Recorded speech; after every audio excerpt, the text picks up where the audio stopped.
Intel நிறுவனம் முதல் Pentium ப்ராசஸரை வெளியிட்டது. மார்ச் 22, 1993 அன்று உலக கணினி வரலாற்றில் ஒரு முக்கிய நிகழ்வு நடைபெற்றது.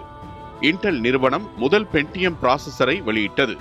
இந்த ப்ராசஸர் முன்புள்ள 486 ப்ராசஸர்களை விட வேகமாகவும் திறமையாகவும் கணினி செயல்பாடுகளை செய்யும் வகையில் வடிவமைக்கப்பட்டது.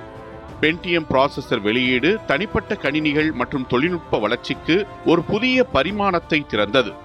பென்டியம் ப்ராசஸர் 32 பிட் தொழில்நுட்பத்தை பயன்படுத்தி பல செயல்களை ஒரே நேரத்தில் செய்யும் திறனை கொண்டது. இதன் காரணமாக கணினிகள் விரைவாக இயக்கப்படுவதுடன் பெரிய கணக்கு பணிகளை செய்யும் திறனும் அதிகரித்தது. இதுவே கணினி உலகில் மல்டிடேட்டா செயலாக்கம் என அழைக்கப்படும் புதிய யுக்தியை அறிமுகப்படுத்தியது. இந்த ப்ராசஸர் வெளியிட்டால் உலகம் முழுவதும் கணினி உற்பத்தி மற்றும் பயன்பாட்டில் பெரிய மாற்றம் ஏற்பட்டது. தனிப்பட்ட மற்றும் வணிக கணினிகளில் திறன், வேகம் மற்றும் செயல்திறன் அதிகரித்தது. அதனால் தொழில்நுட்பம் துரித வளர்ச்சியை எதிர்கொண்டு புதிய மென்பொருட்கள் மற்றும் பயன்பாடுகள் உருவாகின. மேலும் பென்டியம் ப்ராசஸர் தொழில்நுட்ப வளர்ச்சிக்கு முக்கிய பங்காற்றியது. இது முன்புள்ள மைக்ரோசிப் சிப்ஸ் மற்றும் மின்னணு சாதனங்களுடன் ஒப்பிடும்போது மேம்பட்ட செயல்திறன் மற்றும் நம்பகத்தன்மையை வழங்கியது.